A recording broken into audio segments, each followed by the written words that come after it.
author, I traffic in fiction. I do not traffic in lies.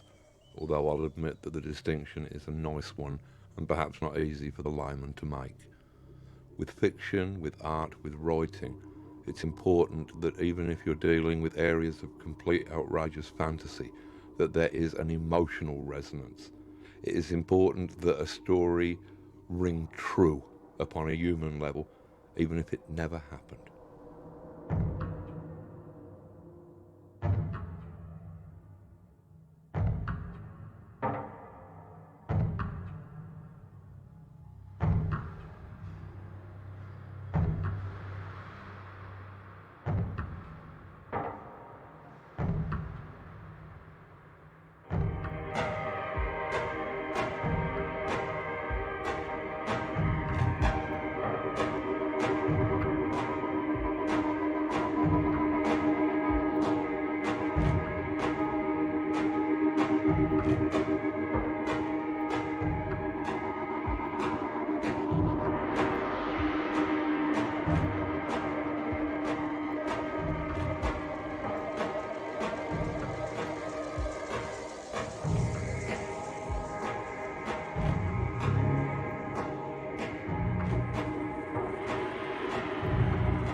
Born in Northampton in 1953, I started life in an area known as the Boroughs.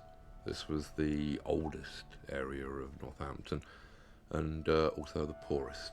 It was where the rural families who'd been drafted into the towns to man the conveyor belts of the Industrial Revolution ended up. It had originally been the system of moats and forts that surrounded Northampton's castle before it was demolished. So all of the streets had names like Moat Place or Fort Street or Dungeon Alley or whatever. And this was a quite bleak, grim, monochrome area. There were a great many families who were probably looking back incest families where even the dog had the same hair lip. I found myself surrounded by a monochrome world of limited opportunities. The only window out of that restricting world was the tales of mythology that I would read, or the bright four-colour superhero stories, adventures of people who had no restrictions, people who could fly over the housetops, people who could become invisible. This was a very important key to a very important door. It opened vistas of the imagination with which I was eventually able to transcend and escape the limitations of my origins. And comic books were still very much a part of my life. I mean, which was, in physical terms, was changing quite rapidly, as it would for anybody at that age. I'd moved from my primary school in the working class area into which I was born to a grammar school. Now, when I got to grammar school, I realised that I was one of the very few working class people there because of the 11 plus system and its rigours, and that a lot of the other children there had had the advantage of probably a better education than I'd been privy to. Thus, from being a star pupil at my primary school, from being top of the class every year, and from being made head prefect with a little green enamel badge, I suddenly plummeted to 19th in the class, which was a tremendous blow to my already insufferably huge ego. I don't think I ever quite got over that.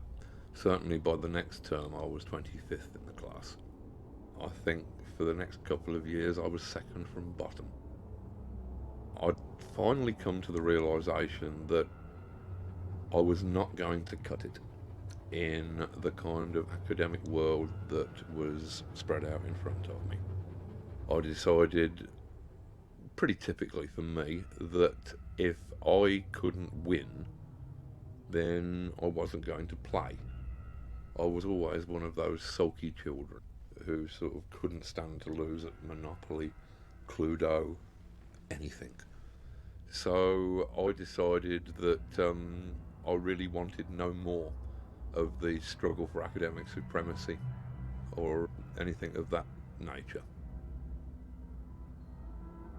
After having been expelled from school at the age of 17, I found that my horizons rapidly contracted. The headmaster, who had dealt with my expulsion, had, I think, taken me rather personally.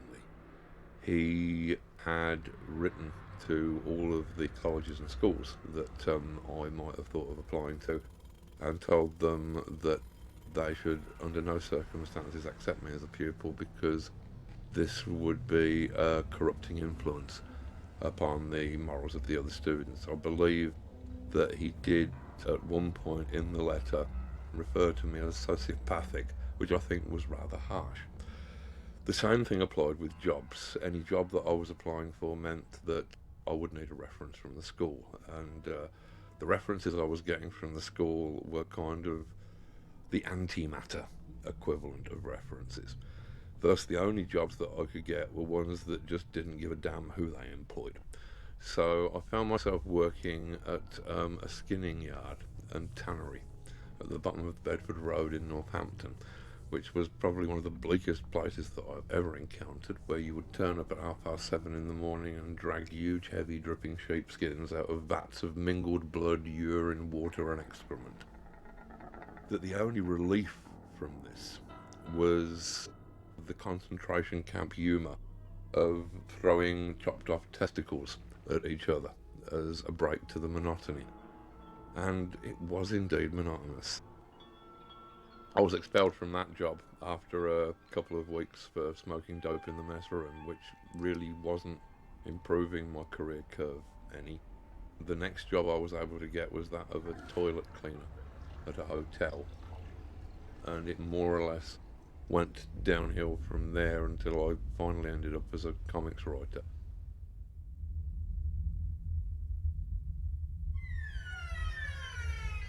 Quitting my day job and starting my life as a writer was a tremendous risk.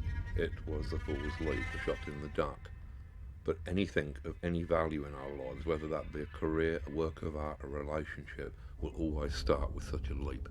And in order to be able to make it, you have to put aside the fear of failing and the desire of succeeding. You have to do these things completely purely, without fear, without desire.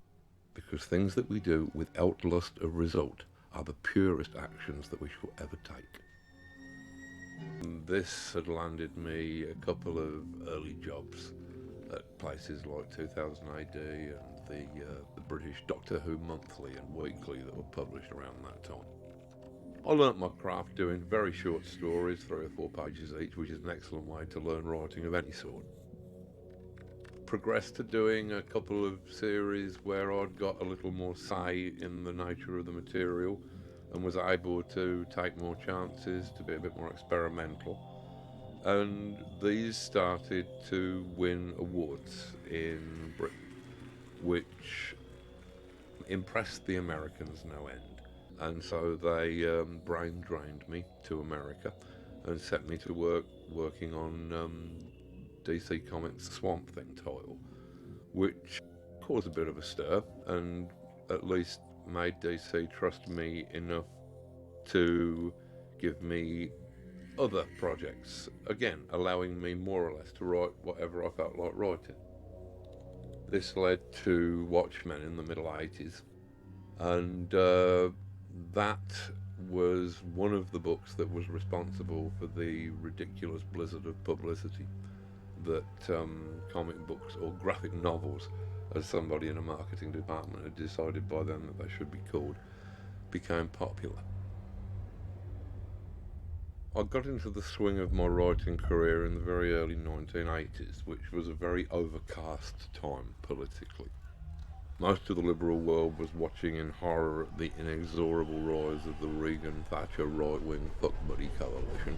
At the same time, we had elements of fascism starting to make themselves prevalent upon the streets of Britain with the rise of the National Front. And all in all, things were looking fairly bleak. I decided that if I wanted to write about this grim present, the best way to do it was in the form of a story set in the future, which is by no means a new trick. Most dystopian science fiction is not actually about the future, it is about the times in which it was written. And the script that I came up with, V for Vendetta, was no exception. This was set in what at the time seemed an unreachably distant period in the future, which was 1997, and Britain had been taken over by a coalition of fascist groups, with a very romantic anarchist adventurer set in opposition against that.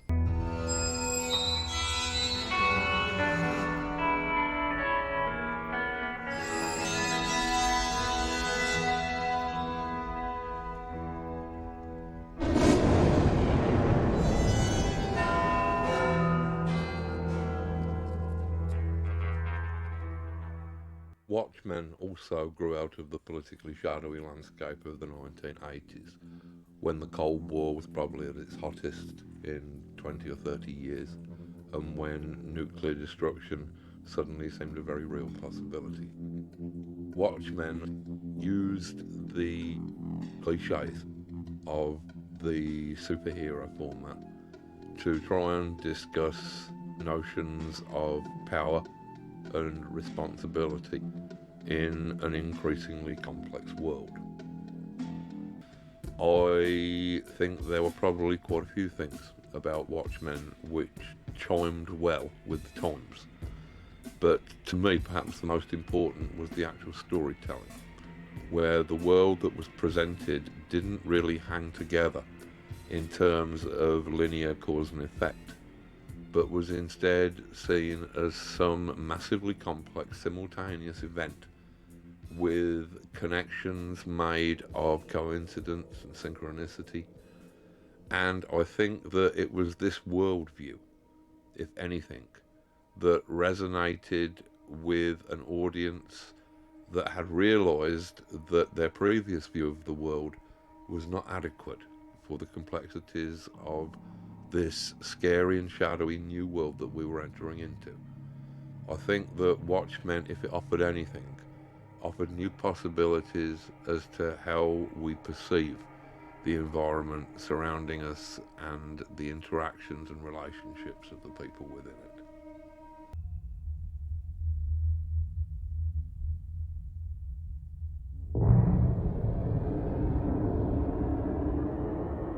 On my 40th birthday, rather than merely bore my friends by having anything as mundane as a midlife crisis, I decided it might be more interesting to actually terrify them by going completely mad and declaring myself to be a magician. This had been something that had been coming for a while. It seemed to be a logical end step in my career as a writer. And the problem is that with magic, being in many respects a science of language, you have to be very careful what you say.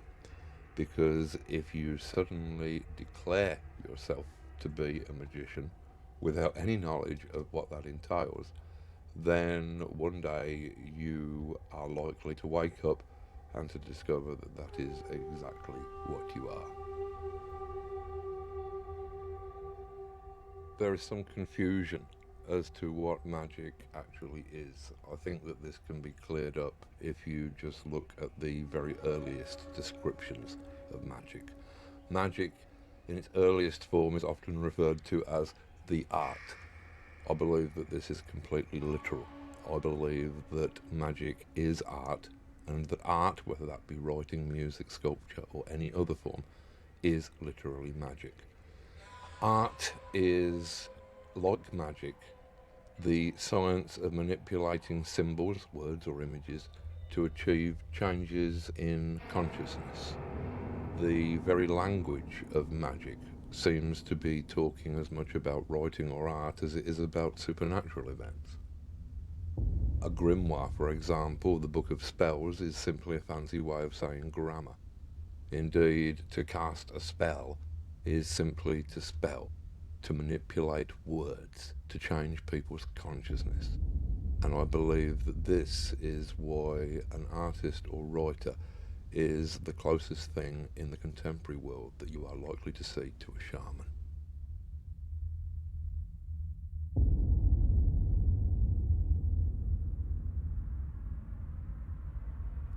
I believe that all culture must have arisen from cult. Originally, all of the facets of our culture, whether they be in the arts or the sciences, were the province of the shaman. The fact that in present times this magical power has degenerated to the level of cheap entertainment and manipulation is, I think, a tragedy. At the moment, the people who are using shamanism and magic to shape our culture are advertisers. Rather than trying to wake people up, their shamanism is used as an opiate to tranquilize people, to make people more manipulable. Their magic box of television, and by their magic words, their jingles, can cause everybody in the country to be thinking the same words and have the same banal thoughts all at exactly the same moment.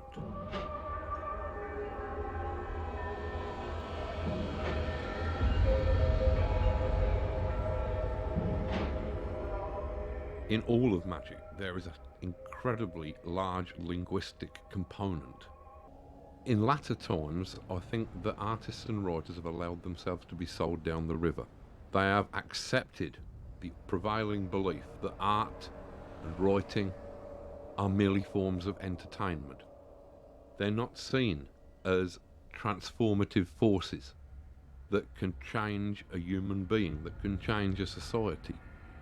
They are seen as simple entertainment, things with which we can fill 20 minutes, half an hour while we're waiting to die. It is not the job of artists to give the audience what the audience want. If the audience knew what they needed, then they wouldn't be the audience. They would be the artists. It is the job of artists to give the audience what they need.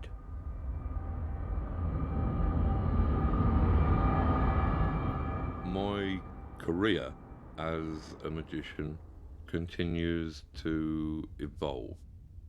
Since I, to a certain degree, believe art and magic to be interchangeable, it has seemed only natural that art should be the means by which I express magical ideas. This has found its way into my prose writing, in works such as Voice of the Fire, and probably most visibly has found its way into the performance pieces that I've done at various locations over the past 8 years.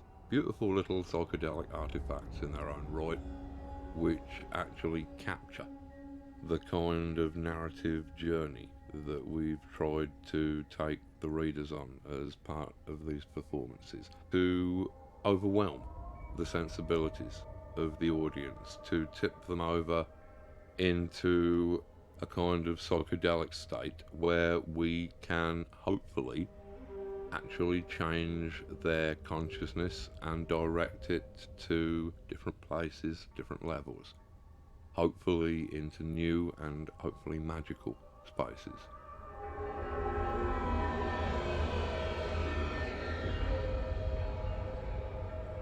When we are doing the will of our true self, we are inevitably doing the will of the universe. In magic, these are seen as indistinguishable.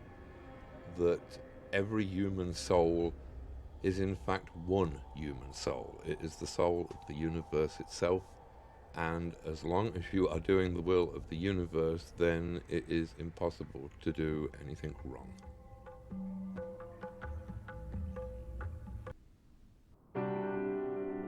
Much of magic, as I understand it, in the Western occult tradition, is the search for the self with a capital S.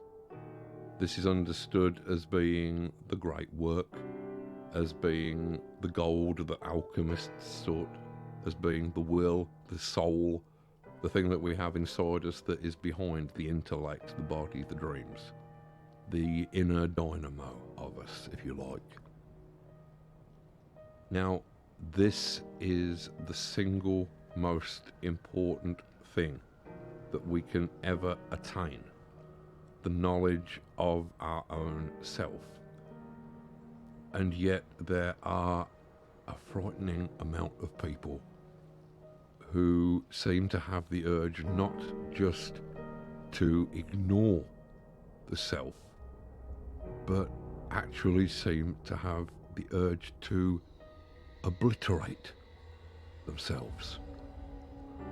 This is horrific, but you can almost understand the desire to simply wipe out that awareness because it's too much of a responsibility to actually possess such a thing as a soul, such a precious thing. What if you break it? What if you lose it? Mightn't it be best to anesthetize it, to deaden it, to destroy it, to not have to live with the pain of struggling towards it and trying to keep it pure? I think that the way that people immerse themselves in alcohol, in drugs, in television, in any of the addictions that our culture throws up can be seen as a deliberate attempt to destroy any connection between themselves and the responsibility of accepting and owning a higher self and then having to maintain it.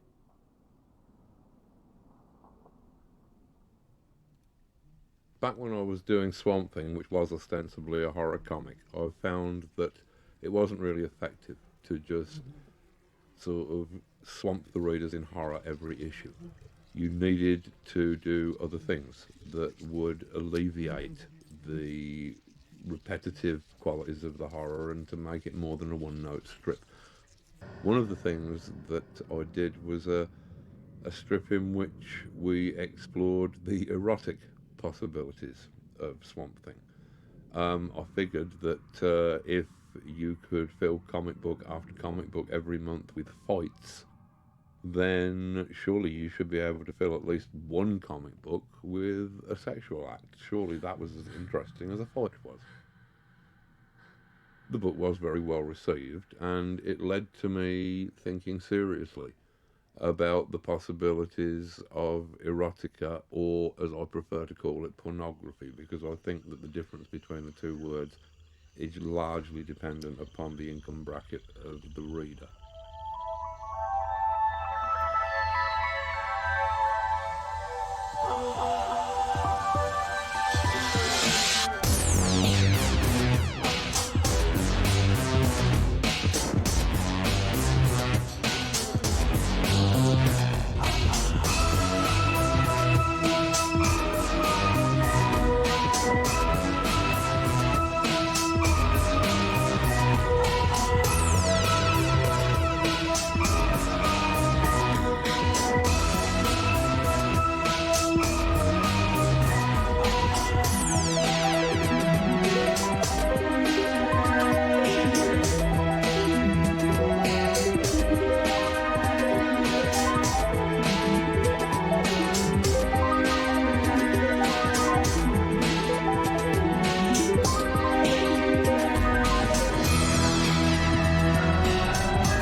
In the 90s, I met up with Melinda Gebbie, and we decided that we'd like to work upon a major piece of erotic fiction together, which has resulted in the forthcoming Lost Girls. And this entire drama is being played out against the background of Europe, and specifically Austria, in 1913, when everything is gearing up towards the exact antithesis of sex. It's gearing up towards what humans do when they don't put their energies into sex, which is kill each other. That the healthy sexual drive that is seizing most young men when they're in their teens is perverted by older men who perhaps have lost some of their sexual drive, and all of that sexual energy gets shipped over to somewhere like Flanders and is perverted into killing other young men. Energy that should be going into something honest like fucking is instead diverted into something appalling like killing. However, all of us have some sort of feelings or opinions about sex, and yet the only art form which in any way is able to discuss sex or depict sex is this grubby, despised, under-the-counter art form that has absolutely no standards. This was what Lost Girls was intended as a remedy for. That there is no reason why a horny piece of literature that is purely about sex should not be as beautiful, as meaningful, and have as absorbing characters as any other piece of fiction. I've been looking at the kind of the history of magical thinking and where it starts to go wrong. And for my money, where it starts to go wrong is monotheism. I mean, if you look at the history of magic, you've got its origins in the caves. You've got its origins in shamanism, in animism, in a belief that everything around you, every tree, every rock, every animal, was inhabited by some sort of essence, some sort of spirit that could perhaps be communicated with. You would have had some central shaman or visionary who would have been responsible for channeling ideas that were useful to survival. By the time you reach the classical civilizations, you can see that this has formalized to a degree. The shaman was acting purely as an intermediary between the spirits and people. He was, in his position in the village or community, I should imagine, very much like a spiritual plumber. You know, the people in the group would have had their own roles. The person who was best at hunting would have been a hunter. The person who was best at talking to the spirits, perhaps because he or she was a bit crazy, a bit detached from normal material world, then they would have been the shaman. And they would not have been masters of a secret craft. They would have simply been dispensing their information throughout the community, because it was believed to be helpful to the community. When you get the actual classical cultures emerging, this has been formalized so that you've now got pantheons of gods, and each of those gods will have a priest caste that will act to a certain degree as intermediaries who will instruct you in the worship of that god. So the relationship between humans and their gods, which could be seen as the relationship between humans and their highest selves, that was still a very direct one. When Christianity comes in, when monotheism comes in, then all of a sudden you've got a priest caste moving between the worshipper and the object of worship. You've got a priest caste becoming a kind of spiritual middle management between humanity and the divine within itself, that it is seeking. You no longer have a direct relationship with the Godhead. The priests don't really necessarily have a relationship with the Godhead. They've just got a book that tells you about some people who lived a long time ago who did have a direct relationship with the Godhead. And that's all right. You don't need to have miraculous visions. You don't need to have gods talking to you. In fact, if you do have any of that stuff, you're probably insane. You know, in the modern world, that stuff doesn't happen. The only people who are allowed to talk to gods, and in a very kind of one-sided way, are priests. Monotheism is, to me, a great simplification. I mean, the Kabbalah has a great multiplicity of gods, but at the very top of the Kabbalistic diagram, the Tree of Life, you have this one sphere that is absolute God. The monad, something that is indivisible, you know? And all of the other gods, and indeed everything else in the universe, is a kind of emanation of that God. Now, that's fine. But it's when you suggest that there is only that one God at this kind of unreachable height above humanity, and there is nothing in between, you're limiting and simplifying the thing. I mean, I tend to think of paganism as a kind of, as an alphabet, as a language. It's like all of the gods are letters in that language. They express nuances, shades of sort of meaning, or certain subtleties of ideas. Whereas monotheism, it tends to be just one vowel, and it's just something like, ooh, it's this monkey sound. You can almost imagine the gods becoming frustrated, contemptuous, that with all this richness of spiritual concepts that are available, why reduce it to one plaintive single note that the utterer does not even understand?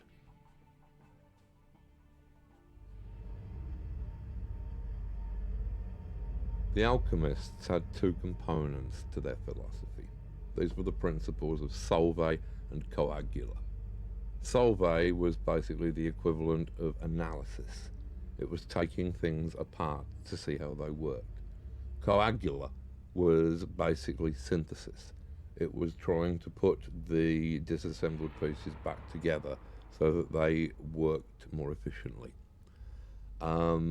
These are two very important principles which can be applied to almost anything in culture.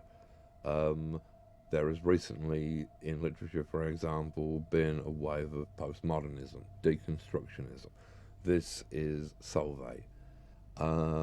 Perhaps it is time in the arts for a little more coagula. Having deconstructed everything, perhaps we really should be starting to think about putting everything back together.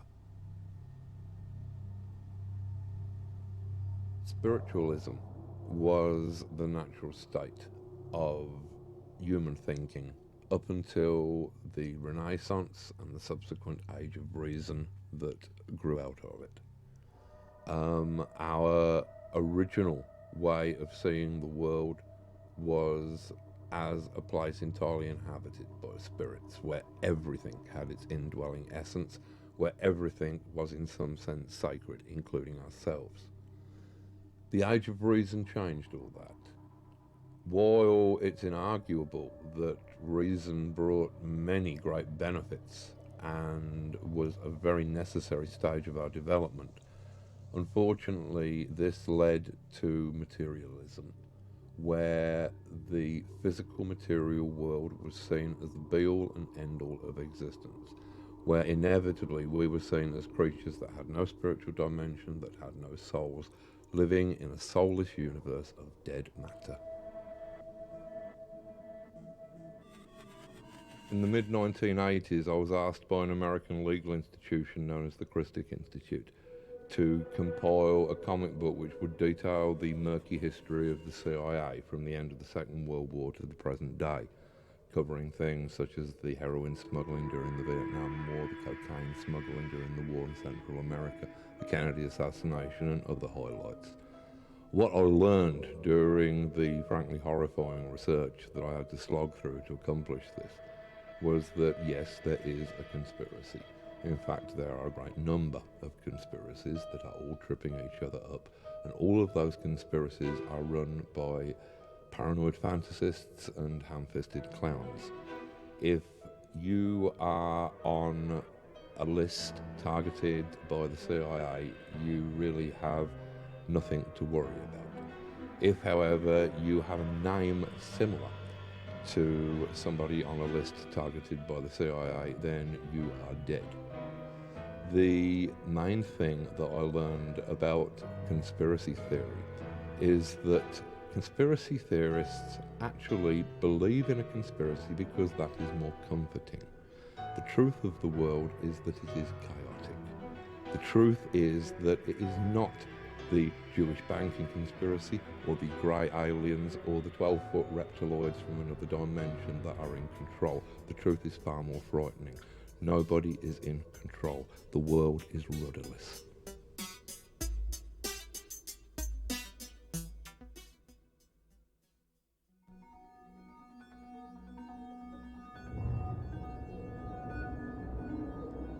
The substance that has most effect upon our culture and upon our lives is completely invisible. We can only see its effects. This substance is information.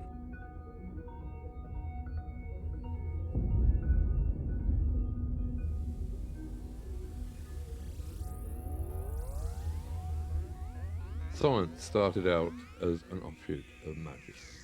The two became completely divorced from each other and bitter enemies, although I tend to think that at the present moment the two are growing back together again.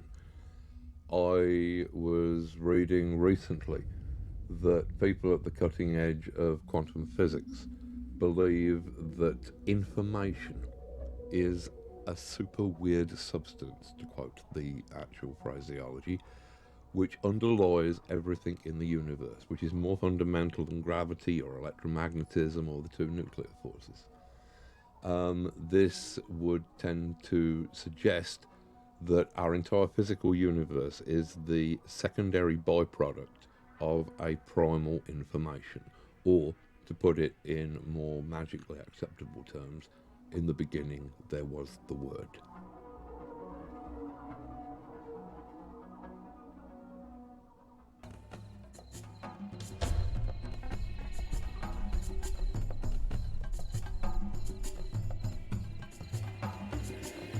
Originally, there was only one science of existence. Our entire worldview was magical. Everything we did, everything that happened in the world, had a kind of shamanic, magical significance. If you look at the very earliest cultures, some of whom are still extant upon the planet, the Aboriginal cultures, most of their languages only have one tense. Everything is subsumed within the present. They can talk about things that happened and things that haven't happened yet but will happen in the future, but they talk about them in the present tense. Now, it seems that not only have we split up our existence, our study of existence, into all of these different areas, but we've also subdivided our notion of time into different zones. Whereas once there was this great eternal present, which I assume to be the kind of constant now that animals exist in, for example. But we, as conscious individuals, have, as a species, adapted this different notion of time, where we almost see time as a bead on a wire, that the now is just this constantly moving tiny little moment that we're all in, that is sliding inexorably along a wire from past to future. If you look at some of the models that people like Stephen Hawking have suggested for time, then you find something which is actually much closer to that primitive apprehension of how time is structured than to our rather simplistic and fatalistic idea of past, present and future. I believe that Hawking talks about space-time as a kind of a gigantic starry football, a rugby ball, if you like. And at one end of it, you have the Big Bang. And at the other end of it, everything comes together again in a big crunch. But that the whole football exists all the time. That there is this gigantic hyper moment in which everything is occurring. That would mean that it was only our conscious minds that were ordering things into past, present and future. The idea of solid flying saucers from Alpha Centauri coming and visiting us now or any time in the past, this is not a rational idea. And yet, because it involves machinery, warp thrust engines or pseudo-scientific concepts like that, then we in the West will actually pay it serious attention, as we probably did with von Däniken. Whereas spiritual ideas from other cultures, we will regard them as, well, they're complete nonsense. They're not scientific. This is an example of the limitations of Western thought, that we believe that we understand the entire cosmos, but actually we understand the insides of our heads, and even then only very poorly.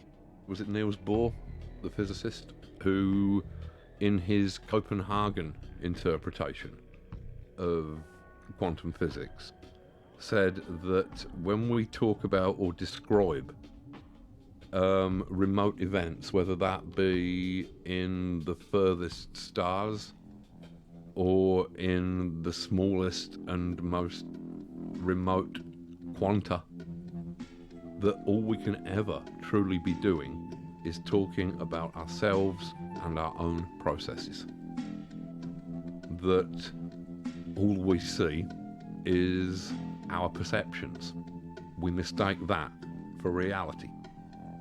And consequently, we tend to be very chauvinistic about our picture of reality, as if that were the only one. Then the only way that we can look at other cultures is to imagine that they are deluded, or primitive, or just haven't got it yet. That is a way in which we, in terms of information, we isolate ourselves terribly. It's our culture kind of insisting upon its own values, blinds itself to what might actually be very useful concepts and ideas belonging to other more deeply rooted cultures. They offered perhaps richer readings of the world than cold behaviouralist science does. Science cannot talk about consciousness because science is a thing that deals entirely with empirical evidence, with things that can be repeated in a laboratory, and thoughts do not come into this category. Therefore, science generally tends to try to disprove the existence of consciousness. They will say that consciousness is some accident of biology, which is itself based upon chemistry, which is itself based upon physics, and wholly explicable within a normal, rational, scientific framework. Rupert Sheldrake, who is a kind of heretical scientist who put forward the theory of a morphogenetic field in order to try and understand some of the spookier effects of consciousness. I'm probably simplifying it horribly here, but I think that the basic concept was that once a form has occurred, whether that be a physical form or an idea form, then it is much more likely and possible for it to occur again. Now, Sheldrake says that this is because there is a kind of what he calls a morphogenetic field linking everything, and that once the idea existed, then it somehow existed in this morphogenetic field. It struck me that this might explain a lot of things about the way the human mind works. Even things, say, for example, like the fact that the steam engine seems to have been invented by 5 or 6 different people at approximately the same time. After hundreds, thousands of years of the steam engine not being invented, all of a sudden, within a matter of a couple of weeks, everybody is, it's steam engine time. Everybody is coming up with an idea of steam propulsion. I mean, this is similar to the idea that I put forward of idea space, a kind of a space in which mental events can be said to occur, an idea space which is perhaps universal. Our individual consciousnesses have access to this vast universal space, just as we have individual houses, but the street outside the front door belongs to everybody. It's almost as if ideas are pre-existing forms within this space.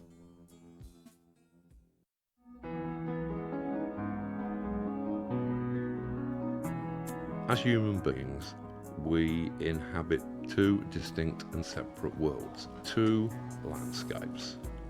We inhabit the physical world. But at the same time, since we can only ever truly experience our perception of that world, then it would seem that we more truly inhabit a world purely of consciousness and ideas.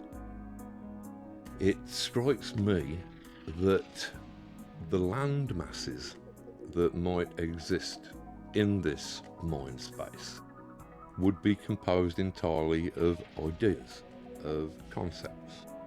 That instead of continents or islands, you might have large belief systems or philosophies. Marxism might be an island. Judeo-Christian religions might make up another landmass or continent. Human minds interact, albeit weakly, in limited ways, with idea space every moment of the day, just in order to carry out our daily lives. If you want truly unique ideas, if you're an artist or an inventor or somebody who deals in unique and fresh ideas, then you will have to plunge right into the undergrowth, into the depths of idea space in order to find those ideas that have never been spotted before. If we assume that idea space or something like it exists, then we may decide that we wish to explore that space, whether for artistic reasons, perhaps for scientific reasons, or perhaps as magicians, as occultists.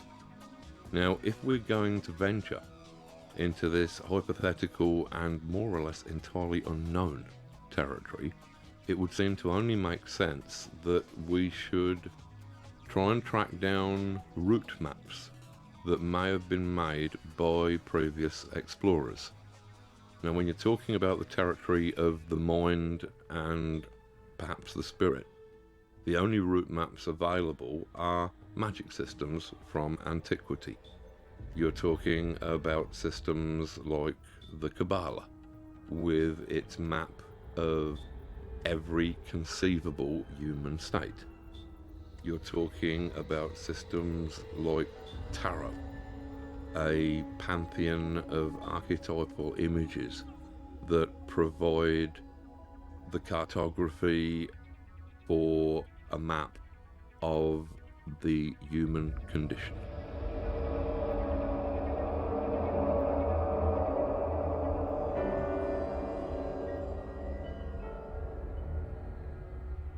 Most people find the word apocalypse to be a terrifying concept.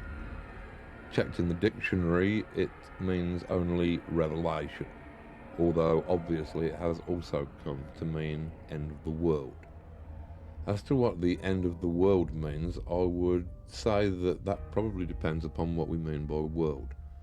I do not think that this means the planet or even the life forms upon the planet. I think the world is purely a construction of ideas, and not just the physical structures, but the mental and ideological structures that we've erected.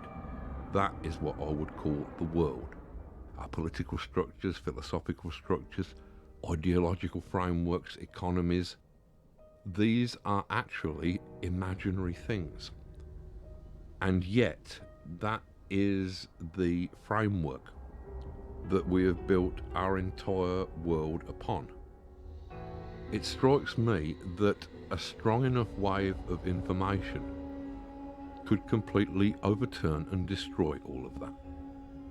A sudden realization that would change our entire perspective upon who we are and how we exist.